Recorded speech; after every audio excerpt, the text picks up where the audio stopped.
keep striving for this religion that we preach. Keep pushing for nothing's ever out of reach. Because the time we keep on driving, it's all that much we go. The time we keep on fighting, and these colors I wear will be sold through the skins of my soul.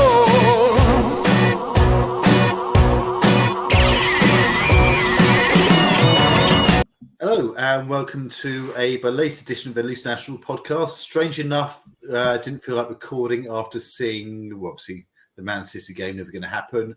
The Brentford game, I saw it once. I have absolutely no desire to repeat it in any way, shape or form. So the Wolves game, only memorable for the fact we actually got an injured player back, Elijah. So last chance saloon, well, sort of, definite last chance saloon, but on to the Everton game. It's a game we really need to win. A draw, there's still that possibility.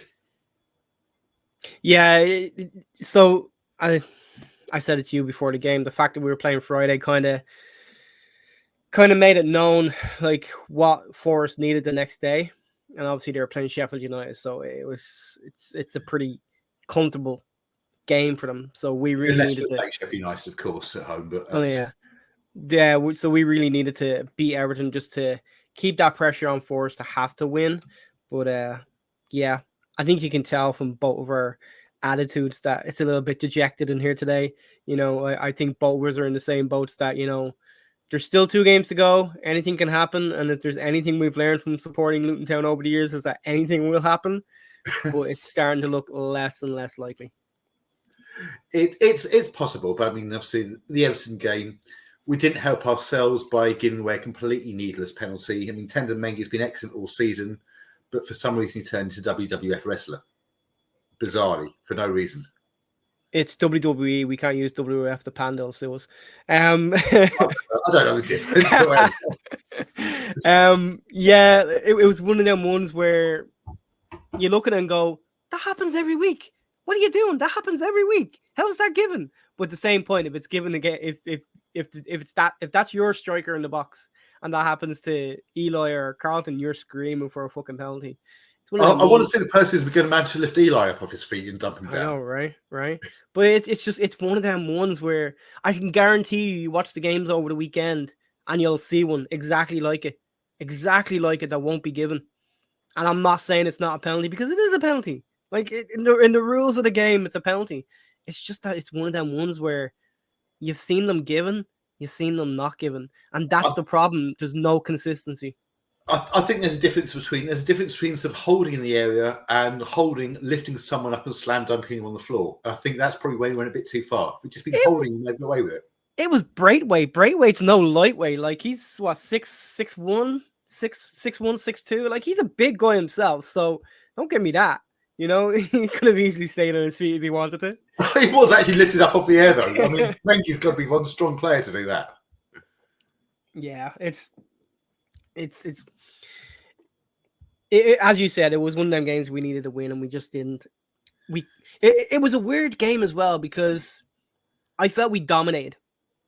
I felt there was only one team that looked like ever winning it, and that was us. However, Kaminsky stopped us from losing that game 2-3-1 with like some fantastic saves. And it's a weird game where I really think we could have and we probably should have got more out of it. But at the same point, it's like, if not for Kaminsky, we could have got nothing. It wasn't for lack of trying. I mean, Kaminsky has saved us many, many times, but obviously just going back to obviously there's a penalty which Kaminsky almost saved as well. It wasn't that far off. Yeah, he got a boot to it, just not strong enough to keep it out. It's one of them ones though as well where you think about though, if he gets a foot to it, where does that ball land? There's going to be a melee in that box because the way it's shot and the way it hits his foot, if it does stay out, it's probably going straight back to Calvert-Lewin anyway. Well, you don't know. I mean, you can't tell from there. But I mean, I saw basically had his penalty map before, and I think he just dived that way. And he'd obviously done his homework. He had dived that way. Calvert-Lewin's hit it straight by the middle, so gets a training boot. But obviously, sort of, you're not expected to save them. However, 6 minutes later, Elijah back in his first start is an absolutely superb goal. I mean, number one is this ex-Scum player, the one who actually got remembered. I think Sky pointed out, because they said there's two, but only one was getting booed, and the other one said, "Oh, they've forgotten about him." But yeah, no, he brought the ball down, put sort of Young absolutely on his arse, and a great finish. And let's face it, that's what we've been missing. Yeah, for what, a couple of months now. Yeah, there's a lot of teams that have a right to turn around and say injuries have affected their seasons in the Premier League this year. I don't think anyone can say it affected their season to the point that it did us. Like, if we hadn't lost the players we lost, I honestly, in my heart, believe we stay up. Yeah. I mean, I think it's. I mean, at one point, I think we had 13 players out. We had sort of 4 youth teams on the bench, 2 goalkeepers. And if I had Liverpool or Newcastle complaining about the injuries and how bad it's affected them, look what we put on the bench and think, oh, so you've put your youth team as, oh, the youth team is you actually paid some £5 million for. There's a difference. Mm-hmm. Yeah, we're paying £5 million for our record signing. You're paying £5 million for some 16-year-old or 17-year-old. That it looks like he might have some sort of promise in him. As you said, there's a difference. There's a huge difference, and it's unfortunately that's the situation we're in. And it's not to get completely off topic, but it's refreshing to see, last year us come up along with Burnley and Sheffield United, who have obviously been in the Premier League before. This year, Ipswich go up alongside Leicester and whoever comes out of the playoffs, which is more than likely going to be a Premier League team going back up again. But it's refreshing to see teams like ourselves and Ipswich getting back there and getting to the Premier League. For in our case, getting to the Premier League for the first time, in the Premier League incarnation. And it's great to see Ipswich get there, but it was funny because I was reading, it got retweeted onto my timeline. There's some Ipswich fan talking about players he'd like to buy, talking about getting Chio on a free because his contract's out. I'm like, look, if you're going to talk about our club, at least do your research first.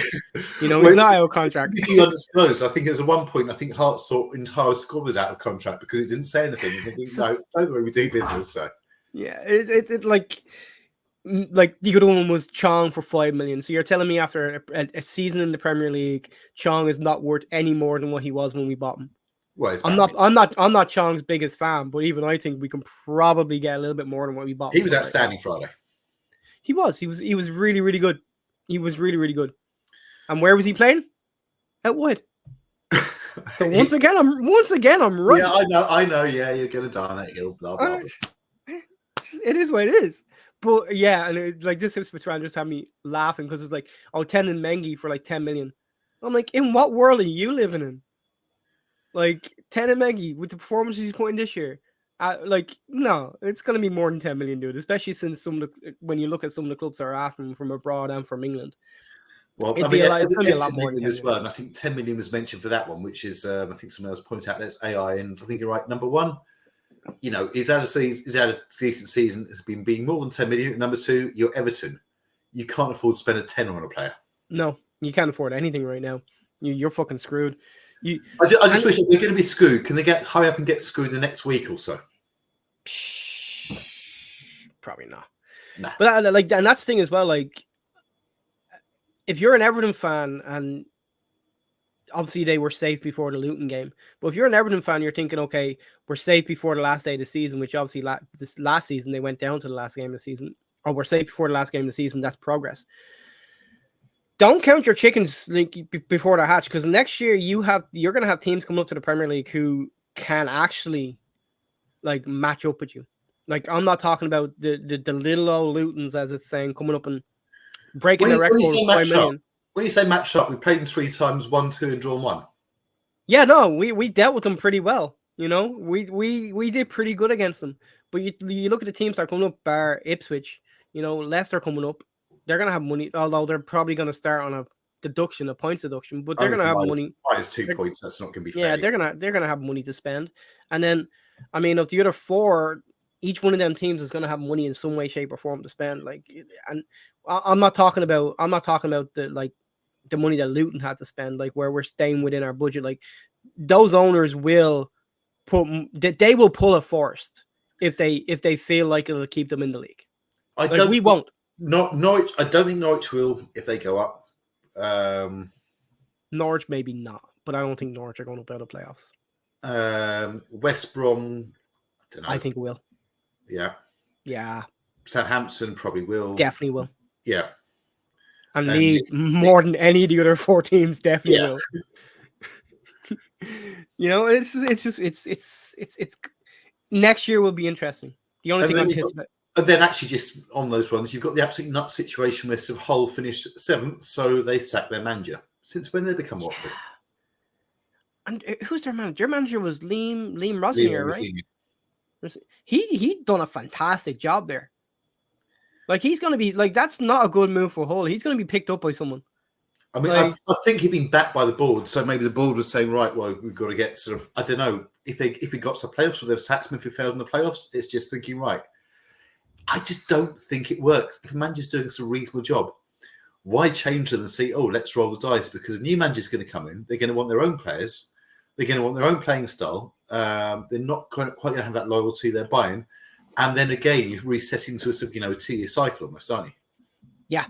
Yeah, and that's like all of a sudden it becomes not a 2-year cycle, or it becomes an 18-month cycle, then it becomes a 12-month cycle, then it becomes a 6-month cycle, and then you become Wofford. So, you know, I'm glad you finished like that, because if you didn't, I was going to. So you're learning. So yeah, like it's a bad road to go down. I mean, there are times when you have to let a manager go. You know, there are times. And that wasn't one of them. That wasn't one of them. No, but I'm trying to think now to bring it back around to Luton. When was the last time we sacked the manager? It was the conference, wasn't it?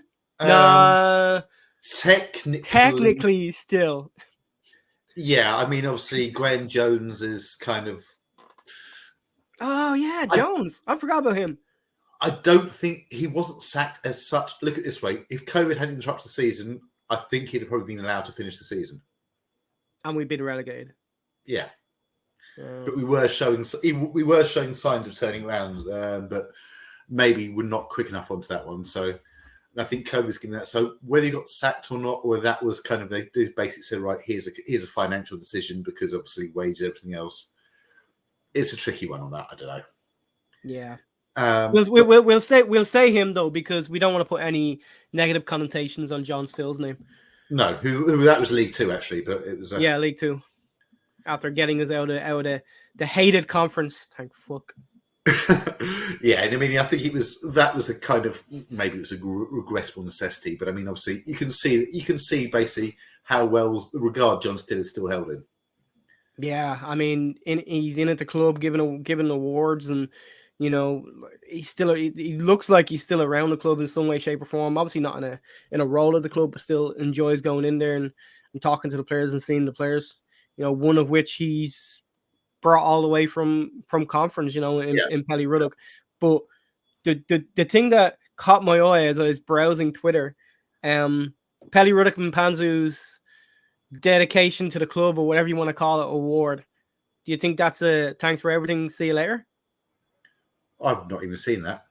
Have you not? It's No. from the players awards or player trust awards or something that's going on. I don't even know if it's tonight. I just seen it on my timeline, but it's a picture of Pelly Ruddock and Panzu, and he's got a frame of his shirt, and I don't know if it's signed or not by all of the players. I couldn't tell you, but it's a picture of his shirt, and he's basically got an award for basically tenure.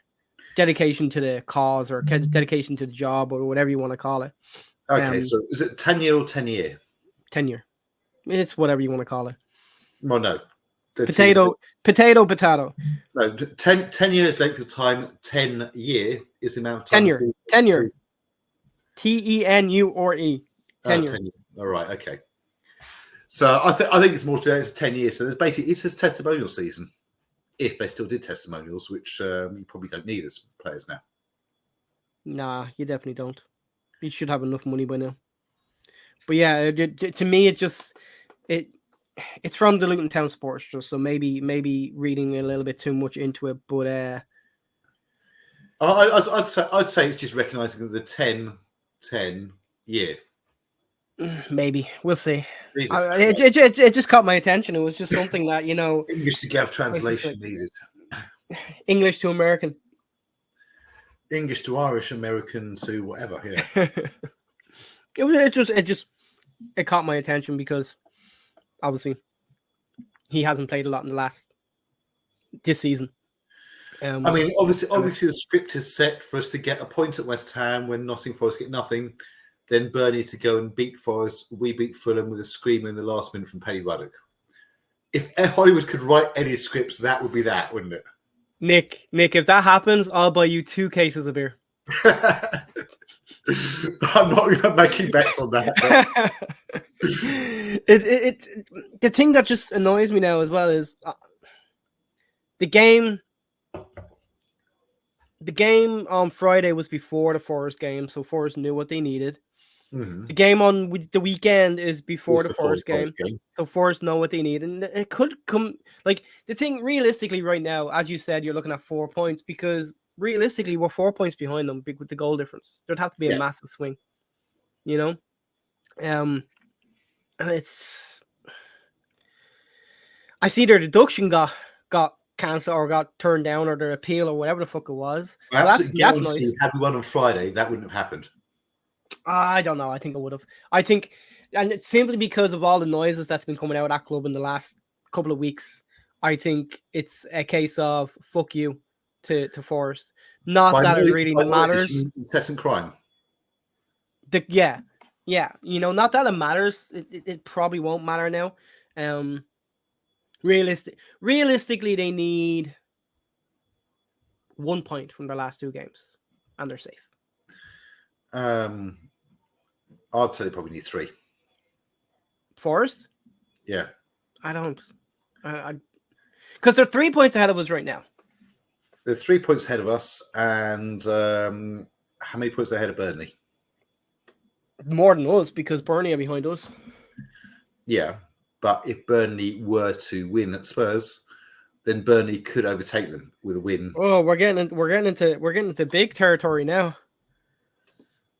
Burnley beat Spurs. Spurs can be Spursy. They need a point.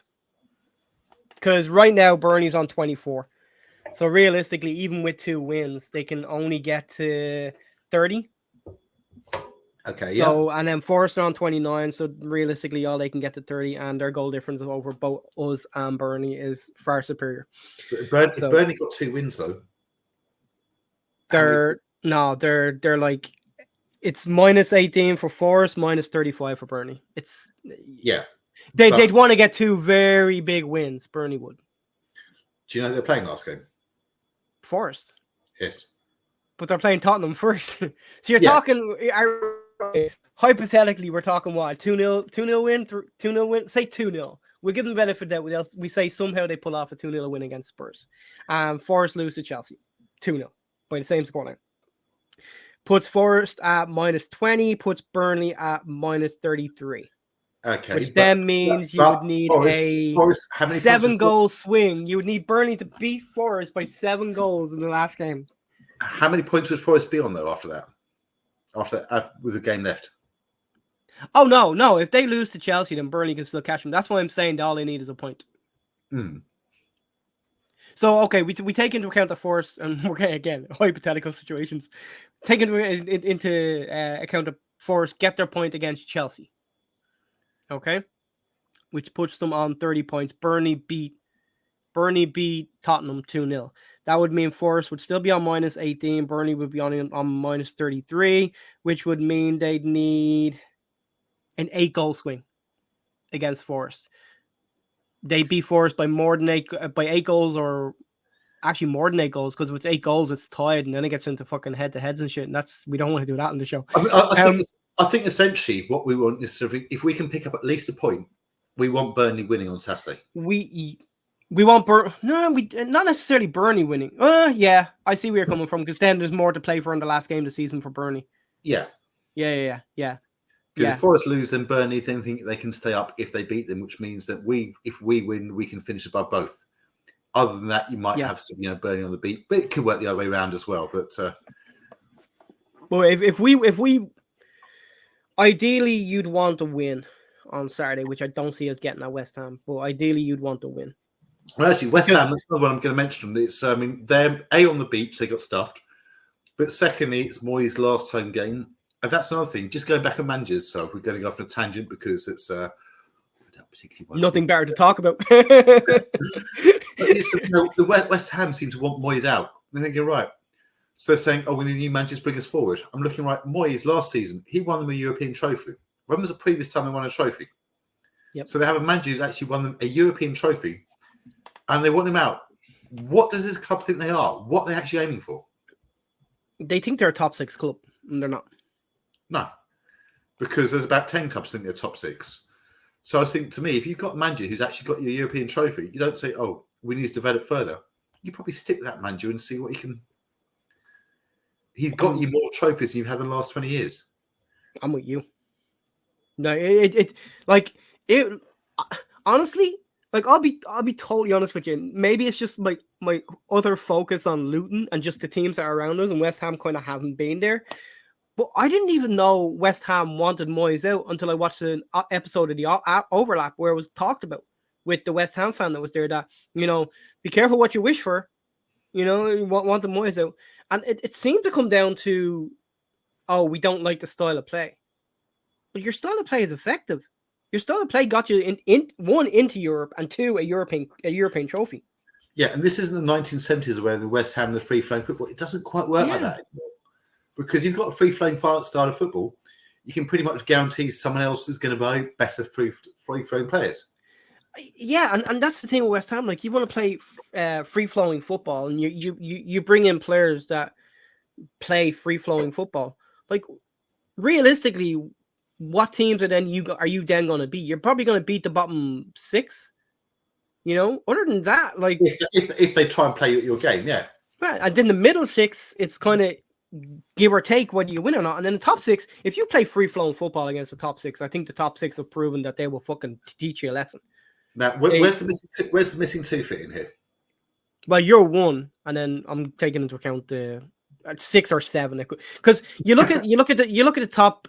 You look at the top of the table right now. Arsenal, City going for the title. Liverpool, gone. And then Villa in there. You got Villa 4, Tottenham 5th, Newcastle 6, Chelsea 7, United 8. It's not a top 6 anymore. Like, Villa are spending money to try break that top 4, and it's kind of working right now. And then you got Tottenham in 5th. I was one of the people that did not think that was going to work, but Andrew's done a great job at Tottenham, all things considered. And then right now you have the 6th place. You've got realistically 3 teams playing for 6th place in Newcastle, Chelsea, and United. So it's not really a top 6 anymore. So West Ham are right outside that. Technically they can they? No, they can't. They can't make top 6. Never mind. But they're right outside that top 6. And if I'm being totally honest, I think that's overachieving for West Ham. Yeah, I think they're a mid-table team. So maybe 8. Yeah, maybe 8 to 12 is where they should be. Yeah, I mean, I don't get it. The top 6 flirt with the relegation, flirt this of getting, like Bryson mentioned, flirt with a European place, but it's. What happens if they bring in a manager? He tries playing free-flowing football, and his first 6 games of the season next year against Arsenal, City, Liverpool, Villa, Tottenham, and Chelsea, and he loses all 6. Well, you're not going to lose Liverpool and Chelsea, surely. Well, you never know. But like it all comes down to fixtures too, You lose those first 6 games, you're on 0 points. Are you then calling for Moyes to come back and play the unattractive style of football that he was playing? No, you probably just call for another manager instead of say, "Oh, we should have spent 100 million quid on players," which is going to be unsustainable. Actually, you just mentioning some fans' expectations, just more an amusement. There's a Tottenham fan at work. They're playing Man City. Now, obviously, if they beat Man City, they've got a better chance of making a European place. He said he would rather lose to Man City and lose out in a European place than actually beat them and get hand Arsenal the title. Absolutely.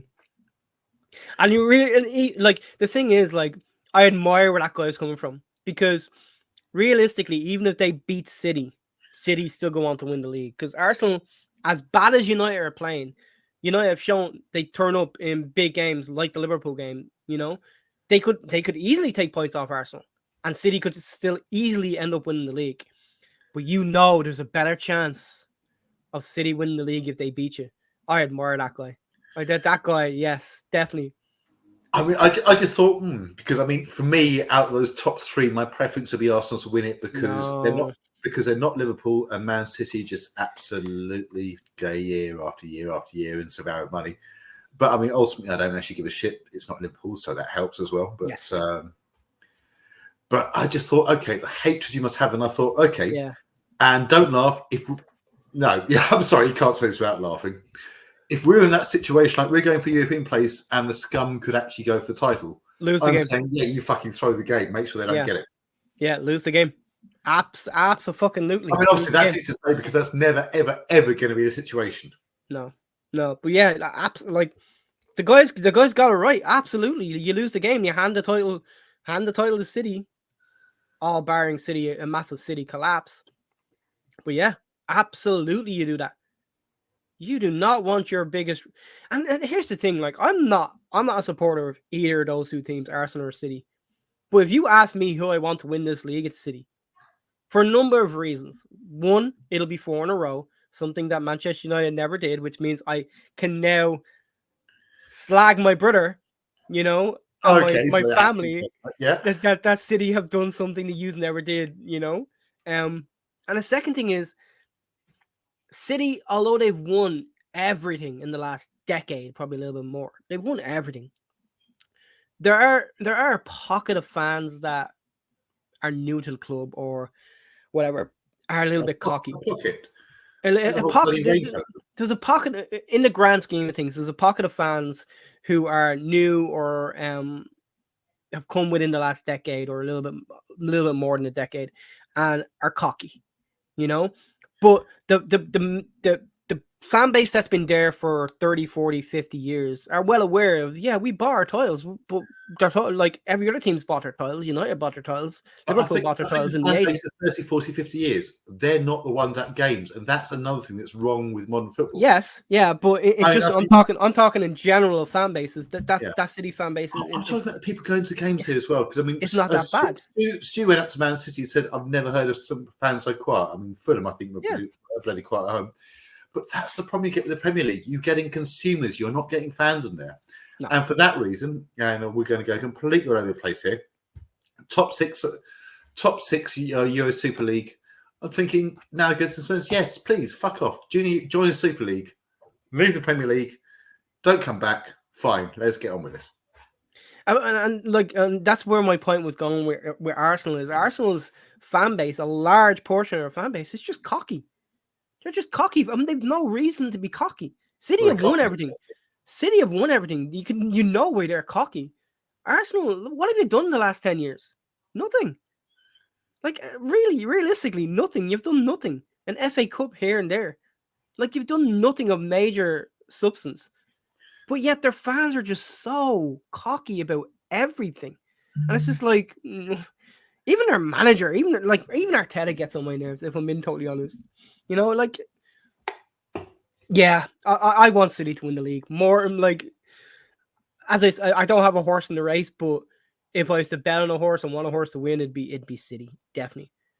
I'll be saying with horse I want to lose more.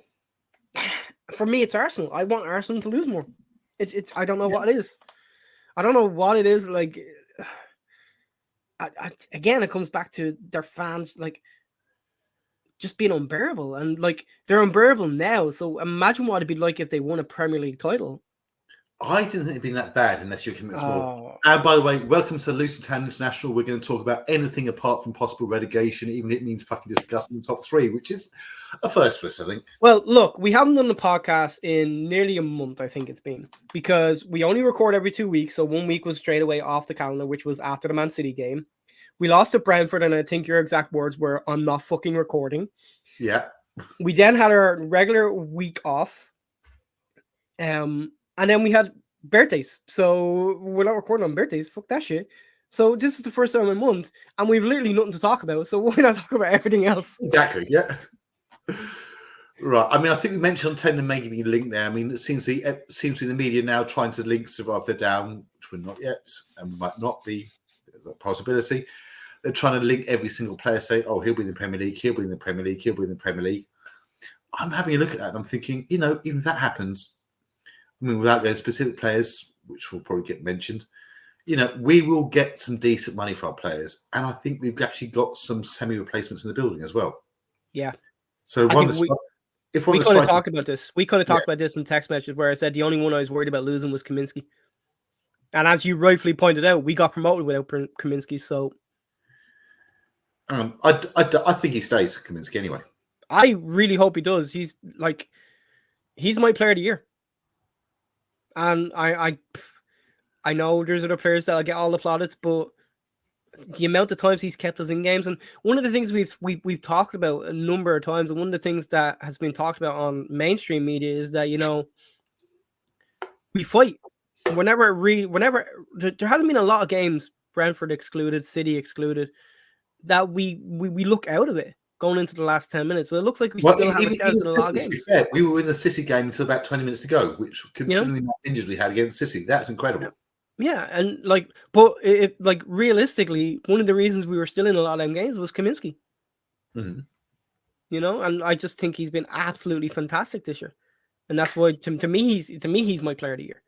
And I would love to hold on to him because we talked about players that could leave, and we'll go through the list. So Osho, I think everyone assumes will leave. I'm not 100% convinced he does, but a lot of people think he leaves. Mengi, I think, obviously we don't know contract situations, but Osho, because the club never fucking release it. Well, yeah, but that's fine. It is what it is. So. We are the masters of undisclosed. Well, it's going to be a whole load of undisclosed stuff in the summer, probably in and out. It's, but yeah, Osho, you assume he's out of contracts because it's didn't sign a new contract, everything else from now on. Therefore, the fact he's been linked with so many clubs, you'd assume his agent is touting him around, so you'd assume he'd be going for more money. Mm-hmm. Yeah. So, if that happens, you brought in Tom Holmes, who presumably is being seen as a good replacement. I mean, Osho we got from Reading, and it's so they can produce some decent centre backs. And Osho I didn't rate until last April the 1st. Until last April the 1st, Osho was a he won't be there next year. Until last April the 1st, I thought he was a bit of reliability, but then he elevated himself to Luton legend in one game.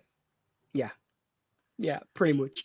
But then you have here's the thing, you talk about Osho going, Mengi possibly, since he's been our best player, why not? That's going. Big money if he goes. Big money if he goes, so that obviously helps the club. But which then leaves you Bell, Burke, Potts if he stays. I don't mind Potts staying. He's shown that he can hold his own in the Championship. But then you've also got Holmes and Anderson. Yeah. So it's not like we're completely light in that position. We probably want to bring in one or two, but we're not completely light. Doughty, I think, is another one. Although he struggled in the last month or so, more than likely moves on. But again, money. But again, you've got Joe Johnson who can play there. Yeah. I don't know what the situation with Giles is, whether he comes back. I was thinking that Giles is that's a complete. I don't think he does, but I don't know, but it's yeah. And then obviously Bell can play out there as well, so that's another thing there. You got Hashioka and Fred over the other side, which I think is fine for the Championship. I think Fred will go. Think Fred will go? See, then okay. So here's the thing: Fred goes, you've still got Chio and Hashioka on the right hand side. So either way, you're kind of fine on the right as well. And Hashioka, I think he's not had the best start to his career, but he's been thrown in at the deep end to a large extent. I think get a pre-season under him. We'll see. I am going on record as saying right now, I won't say he'll be our player of the year next year. What I will say is he'll be in the top 3. I think you're asking a player to come over without a preseason, without anything, having to learn the language, having the new teammates, understanding their little intricacies, I agree with you. I think a full preseason behind him, learning the language more, getting to know his teammates more, because we're not a team that really does a complete overhaul. I think he's going to be a fantastic player for us. And I know right now he's the scapegoat for everyone. on social Well, he media. does He's have the a scapegoat. fortunate habit of actually making the odd error and scoring some own goals. But again, And I think it's probably just been unlucky, and it's kind of. yeah, I mean, I was quite glad to see him out the team, to be fair, on Friday, but that's like he'll be fine. He'll be a player. Our scouting very rarely gets it wrong. He'll be a player. And I think next time we're back in the Premier League, I think you'll see a much better Hashioka. yeah. Well, could be next And then season. you look at and it could be next season. We're still holding the hope. God bless us. You look at you look at the midfield, and I mean Pelly showing he can hang in the Championship. Clark as well. You know, Chong definitely. Obviously goes back to Lokonga Arsenal. goes back, but Nakamba more than likely back. You know, and Nakamba's one player that I think if he had played the whole year, I think he'd be off somewhere. But having not played much at all, I think will stay. I don't think he'd been off anywhere. I think he would have been a stay. You know, and then I mean the one area you could have a complete overhaul in. I know you think Morris stays, but is up front. If Eli and Morris both go, but then again, you look at what Joe Taylor's doing. You look at what McAtee's doing at Barnsley. Like, I'm not saying they can go straight into play, but you've got those two. You've got a experienced Championship level striker in Woodrow. Again, it's not like we're light. The club have done a really, really good job of, And we would be side in that position, especially if both went. But I think one might go. But yeah, but the club have done a really good job of strengthening the team. Obviously injuries when they hit and the numbers that they did, there's just nothing you can do about it. And I assume they will go and strengthen again in the summer. You know, and maybe maybe when we're back in the Premier League, we'll be a little bit deeper. You know, like the squad this time around, once the injuries took hold, you could see it was paper thin. But there were 13 injuries. Exactly, that's what I'm saying. Once the injuries took hold, it was paper thin. I think any team is going to be paper thin with 13 injuries. Not Man City. But then again, they've got a fucking new team of Champions League winners. Well, yeah, I mean, Man City's example, they loan us Kabore, and Kabore is never, ever, ever going to make their 25-man squad. No. And let's talk about that. That's an interesting one. I think he could probably get a better deal somewhere else. But Kabore back at Luton next season? I'm not talking on loan. I'm talking like permanent. What, a sort of, a kind of James Bree type situation. Here's a free transfer with a sell-on clause. Yeah. City are known to do it. It's potential, possible. You know, like, and you would think him in the Championship. I think he'd be good attacking. Yep. So I mean, I think defensively, I've had my. You definitely wouldn't want to play him in the back three. Ironically, he did okay when he's played. He did okay, but you don't want to push your luck. No. You know, it's one of them things where he did okay, but we're not doing that again. But I mean, he could bump forward. It's like Drummond did, when Simon loan, like Bree could do as well before he went to Southampton. So we can do that. We can do that at players, but I think our weakest area where we probably, as I said, we need to bring in probably a defender or two, maybe even three. Midfield is going to be an area that I'll be interested to see what the club do. That'll be the one area I'm looking at this off season and going, how are you gonna make that better? How are you going to balance that out? It kind of all depends on basically, what league we're in and what players retain. Because I mean, before I thought Luke Berry's almost certainly got the end of the season, but he's been playing a lot more and been coming on there. So I might say, if especially in the Championship, worth another year, especially considering some of the clubs supposed to be interested in him. It's worth giving another year just to keep him from actually falling into the scum of Hive villainy. I mean, I would have no, like what I said about Potts, I would have no problem with Barry getting a 1-year extension, and he's proven that he can play he's a decent Championship midfielder, but you definitely need Friday with that overhead kick as well, which again, how do they keep that out? Same as Hampton. I want to see them get another defensive midfielder. Maybe even two. just to like someone who can play that position, but can also maybe play center half or center mid if need be. Someone who can. Remember Osha when he first came in, where it's like we think he's a defender, but he can play defensive midfield if we need to.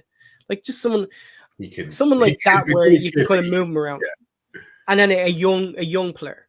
Like I don't want to see Luton. Like we had a habit there for a while of going out and getting these journeymen, Cameron Jerome, Ryan Tunnicliffe, players like that who I'm not saying they're past it because they weren't. Jerome did okay for us. Tunnicliffe did okay for us as well. But it was they're at they've reached their peak and they're over there. They've reached the peak and they're coming down the other side. I want to see the club this year go and either get players in the peak or go and get players who are coming into their peak. Well, you mean you'd say the player who was almost signed with that in mind, but it's probably not now, would be Louis Watson. But he's still young. Yeah, but how many years has it been now? How many chances do you give someone? Well, he's played out 8 games since I think he's only about 21 or 22. Here's the thing: when I seen him play, I thought he was extremely good. But there's something there, Nick, because he's never been able to break into the team on a permanent basis. Well, mainly because he's been on loan all season. And he's been injured. That's been another problem.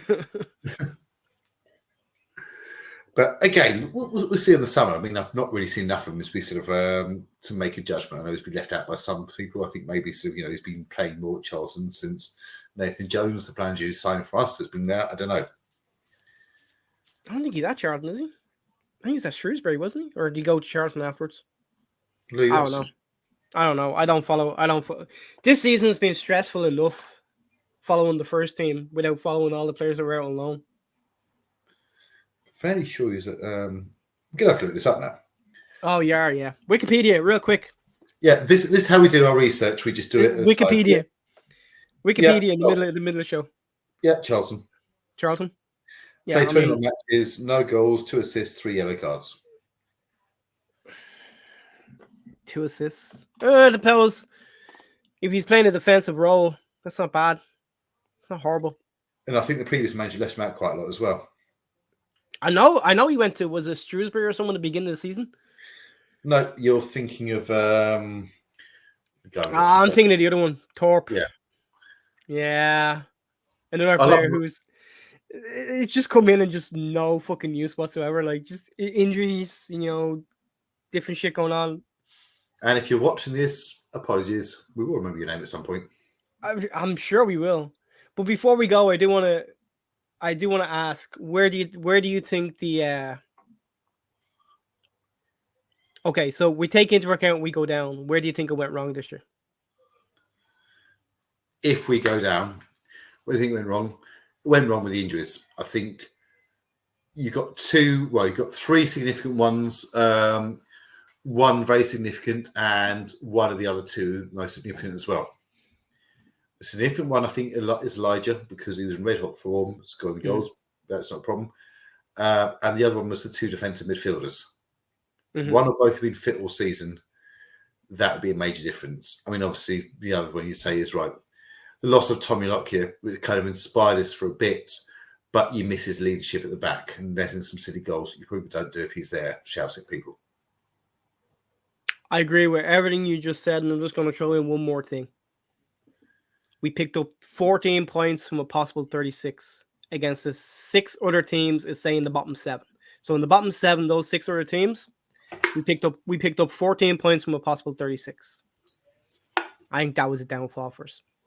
We showed enough spirit and fight in every single game, and especially against the bigger teams.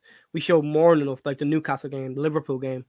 We showed more than enough fight and spirit. Losing, not picking up points against those 6 teams around us. Well, I mean, obviously, there's going to be the games you point at. Sheffield United, our second worst home performance of the season. It was our worst up until a couple of weeks ago. Mm-hmm. Another game we should have won that one. We've still got something from Burnley. Yep, it's early in the season, but again, we switched off at the crucial point. Bournemouth away, 3-0 up. Bournemouth wasn't one of the teams actually that I picked. No, But now that you talk about it, I totally know where you're coming from. So the 6 teams I picked were Palace, Brentford, Everton, Forest, Burnley, Sheffield United. Picked up 4 points. 4 points from Palace, I think, was decent. Brentford 0, that was a problem. And Brentford have always, I don't know why, but they've come across to me as somewhat of a bogey team for us. They do, but then again, I remember actually winning titles playing against them as well. Right. Everton 4 points again. We did well against Everton, but then the last 3 for me is Forest 2 points, Burnley 1 point, Sheffield United 3 points. I think you need to pick up another 2, 5, another 6 points from those games. Forest, the 2 points isn't a major issue because they only got 2 points from us. I think the fact it's Burnley and Sheffield United both picked up over 2 points off us, that's an issue. I think Forest, the fact that they picked up 2 points off us is a problem. I think we could have condemned them. Like if we take 4 points from every single one of those games, that's 24 points from 36. That puts us 10 points above our situation where we're at right now. I'm just interested now. We're at 26 points. Where would that put us in the league table? It would put us on 36 points ahead of Forest and equal with Brentford. I'll be honest with you. If we were on 36 points, we'd be safe. Actually, we would be mathematically safe because Forest on 29 wouldn't be able to catch us. But if Forest had another points deduction as well, they'd be on 33 if you'd said that. Okay, so let's say they don't get a points deduction. You're still coming down to one place. Mm-hmm. But we'd be ahead. We'd be the ones calling the shots. Right now, it feels like Forest are the ones calling the shots.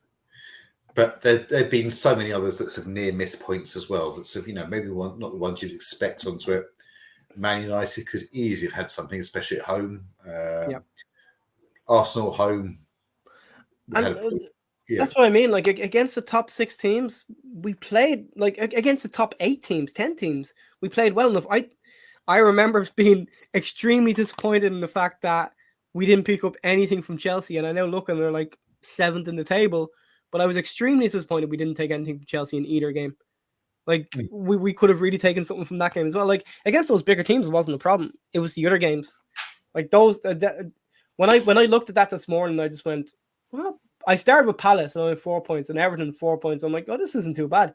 And then the Brentford, Burnley, I'm just like, oh, that's hard reading. It's the home games against a couple of the two others in the bottom 3. That's the issue. So I think the big question now is: are we recording the podcast after the last day of the season? Are we recording a podcast the Tuesday after the season ends? Depends on the outcome. If we start with not, then welcomes the European Championship podcast. So if we stay up, we have one more podcast. I'm joined by Gav, who doesn't. Oh, I'll have teams there. Every team that's playing England. Yeah. But so either this is the second last podcast of the season, depending on the result against Fulham on the last day and whether we stay up, or this is the last podcast of the season. But you might get one in close season if you're really bloody lucky. If you're really lucky, depending on what the hell's going on. I don't know what I'm going to do with my Tuesdays, Nick. I've gotten too used to being able to talk to you every second Tuesday. I might just have to call you just to bug you. Oh, fair enough. I think that's it, Nick. Okay. I shall see you next time, whenever that is. Okay.